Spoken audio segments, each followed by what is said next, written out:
ഇതൊരു ഭ്രാന്താശുപത്രിയാണോ ഡോക്ടർ? അല്ല, ഇതൊരു സാധാരണ നഴ്സിംഗ് ഹോമാണ്.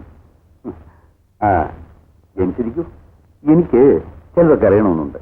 പറയാവുന്നതാണെങ്കിൽ പറയാം. പുറത്തുള്ളവരോട് പറയാൻ പാടില്ലാത്ത പല കാര്യങ്ങളും കാണും. പക്ഷെ അത് ഒരു ഡോക്ടറോട് പറയാവുന്നതാവും. ഡോക്ടർക്ക് എന്താ അറിയേണ്ടത്? വിവാഹത്തിന് നിങ്ങൾ വിസമ്മതിക്കുന്നത് ഏതോ പ്രേമനൈരാശ്യം കൊണ്ടാണെന്ന് ജോണി പറയുന്നു. എന്താ വല്ല വാസ്തവമുണ്ടോ? സത്യം വേണ്ടേ പറയാൻ? അതല്ലേ നല്ലത്. എന്നാ പറയാം. ഞാൻ സ്നേഹിച്ച പെൺകുട്ടി ഇന്ന് മറ്റൊരുത്തന്റെ ഭാര്യയാണ്. അവരെ ഓർത്ത് വേദനിച്ച് ജീവിതം കളയുന്നത് ബുദ്ധിശൂന്യതയല്ലേ? ഞാൻ എന്റെ ജീവിതം കളഞ്ഞിട്ടില്ല. ഈ ഓർമ്മകൾ കൊണ്ട് തന്നെ ഞാൻ സമ്പന്നനാണ്. അതിന്റെ വേദന എനിക്ക് എപ്പോഴും സുഖമാണ്. വേദനയുടെ സുഖമാണ് ഭൂമിയിലെ ഏറ്റവും വലിയ സുഖം. സ്നേഹിക്കുന്നവരെ കുറിച്ച് ഓർക്കുന്നത് സുഖമാണ്. പക്ഷേ ശത്രുവിനെ കുറിച്ച് ഓർക്കുന്നതിൽ എന്താണ് സുഖം? നിങ്ങൾ കൊടുത്ത സ്നേഹം അവർ തിരിച്ചു തന്നില്ല. കൂടുതൽ പണവും കൂടുതൽ സൗന്ദര്യമുള്ളവനെ കണ്ടപ്പോൾ അവൾ അയാളുടെ പുറകെ പോയി. ആ അവളെ നിങ്ങൾ വെറുക്കാൻ പഠിക്കണം. ഡോക്ടർക്ക് അവളെ അറിയാത്തതുകൊണ്ടാണ്. എനിക്കറിയണമെന്നില്ല.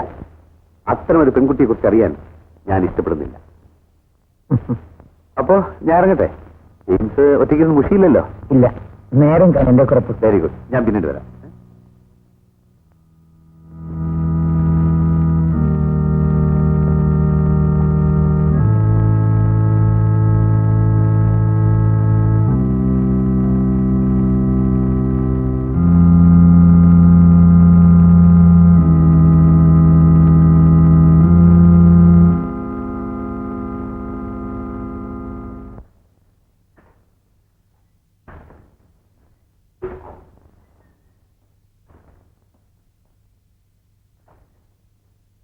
ആശുപത്രിയിൽ നിന്ന് ജെയിംസ് എന്ന് വരുമെന്നാണ് ജോണി പറഞ്ഞത്. ഒരാഴ്ച കഴിഞ്ഞ് വരുമെന്നാ പറഞ്ഞു കേട്ടത്. അവൻ കൂട്ടുകാരന് വേണ്ടി ചാകാൻ നടക്കുന്നു. ഇതിലും വലിയ കൂട്ടുകെട്ടുകള് പൊട്ടിപ്പോയിരിക്കുന്നു. ജീവന തുല്യം സ്നേഹിച്ച പെണ്ണുവരെ പിരിഞ്ഞുപോയെന്നല്ലേ പറഞ്ഞത്. ഞങ്ങളുടെയൊക്കെ കാലത്ത് കല്യാണം കഴിയുന്നതിന് മുമ്പ് പുരുഷന്റെ മുഖത്ത് നോക്കാൻ കഴിയില്ലായിരുന്നു. കല്യാണം കഴിഞ്ഞ് എത്ര ദിവസം കഴിഞ്ഞാണെന്നോ ഞാൻ ജോണിയുടെ അപ്പന്റെ മുഖം തന്നെ ഒന്ന് കാണുന്നത്. വാസ്തവത്തിൽ ഈ ആണുങ്ങൾ പാവങ്ങളാണ്. പെണ്ണുങ്ങളെ കൊണ്ട് എത്ര പെട്ടെന്ന് മറക്കാനും ഒളിക്കാനും കഴിയുന്നു. പക്ഷേ ഈ കുരിശു മുഴുവൻ ജോണി ചുമക്കേണ്ട കാര്യമൊന്നുമില്ലെന്ന് നീ അവനോടൊന്ന് പറയണം.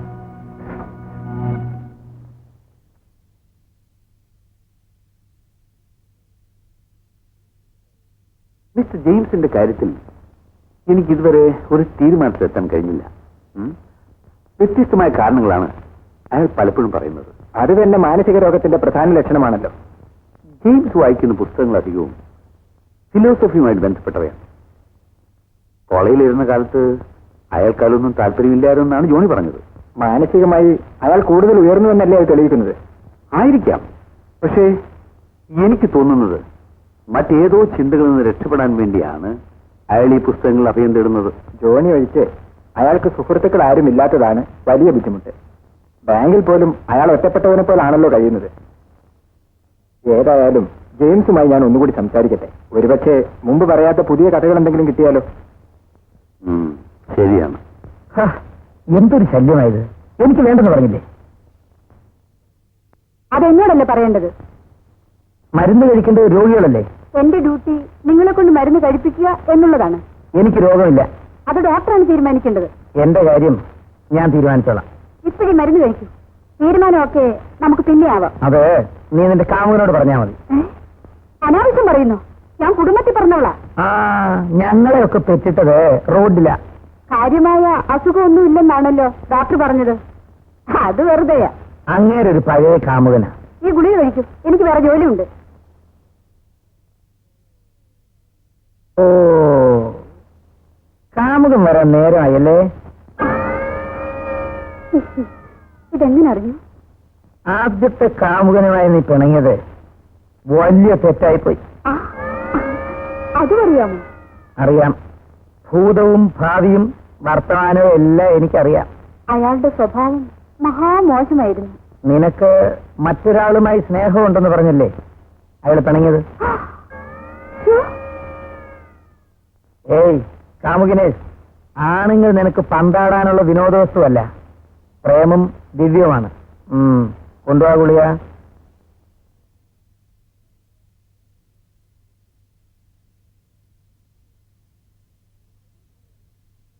കൈനോട്ട് അറിയാമോ?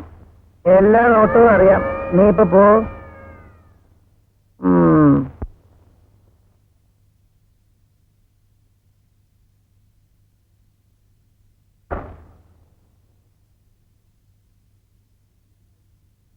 മാനസികമായി മിസ്റ്റർ ജെയിംസിന് എന്തെങ്കിലും അസുഖമുള്ളതായി എനിക്കിതുവരെ തോന്നിയിട്ടില്ല. അവന്റെ ഈ പ്രേമനൈരാശ്യം മാറ്റിയെടുക്കാനാണ് എന്തെങ്കിലും ഒരു മാർഗം ഡോക്ടർ നോക്കേണ്ടത്. പഴയ കാമുകിയെ കാണാൻ ഇപ്പോഴും സൗകര്യമുണ്ടോ? ഇല്ല. വീട്ടിൽ നിന്നിറങ്ങിയ ബാങ്ക്, ബാങ്കിൽ നിന്നിറങ്ങിയ വീട്, വേറെ എങ്ങും പോകാറില്ല.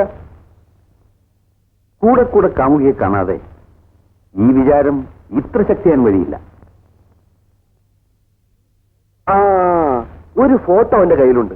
സമയം കിട്ടിയാൽ അത് നോക്കിയിരിക്കുന്നത് കാണാം. മതിയല്ലോ, ഓർമ്മിക്കാൻ ധാരാളം മതി. ആ ഫോട്ടോ അവിടെ നിന്ന് മാറ്റുന്നതാണ് നല്ലത്. അതെങ്ങനെയെങ്കിലും ഞാനെടുത്ത് മാറ്റാം ഡോക്ടർ. അച്ഛനി, നീയും കൂടെ നോക്ക്, ഇതിനകത്ത് എവിടെയെങ്കിലും കാണും. നീ എന്താ മോനെ തരുന്നത്? അവന്റെ സാധനങ്ങളൊക്കെ വലിച്ചു കയറിയിട്ടല്ലോ. ആ ഫോട്ടോ എടുത്ത് മാറ്റണമെന്നേ ഡോക്ടർ പ്രത്യേകം പറഞ്ഞിട്ടുണ്ട്. അത് ഇവിടെ എങ്ങനെ കാണാനാ? അവൻ കൂടെ കൊണ്ടുപോകാതിരിക്കുമോ? സാർ, ഫോൺ വന്നിരിക്കുന്നു, കമ്പനിയിൽ. അച്ഛനി, നീ നോക്ക്, അമ്മ സഹായിക്കുന്നേ.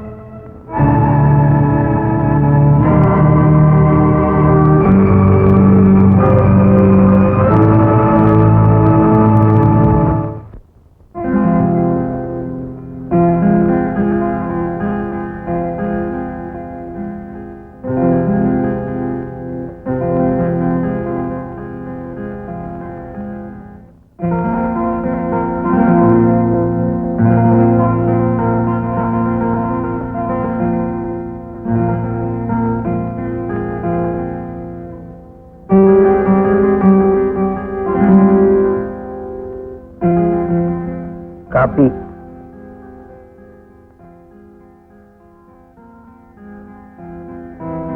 തമാശകള ബാങ്ക് സാറേ.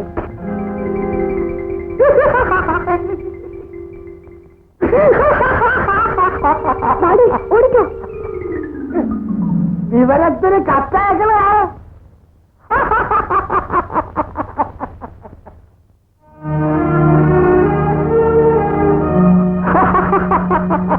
വരണം വരണം.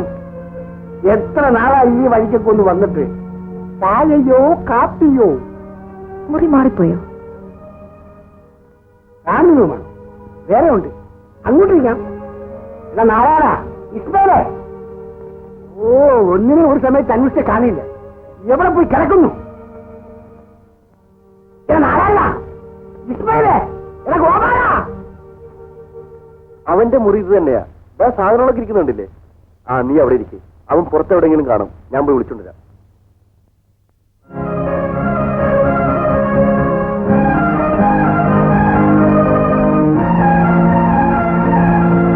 എടാ, നീ എവിടെയായിരുന്നു? ഞാൻ വെറുതെ വെളിയിൽ നിന്ന് കറങ്ങി.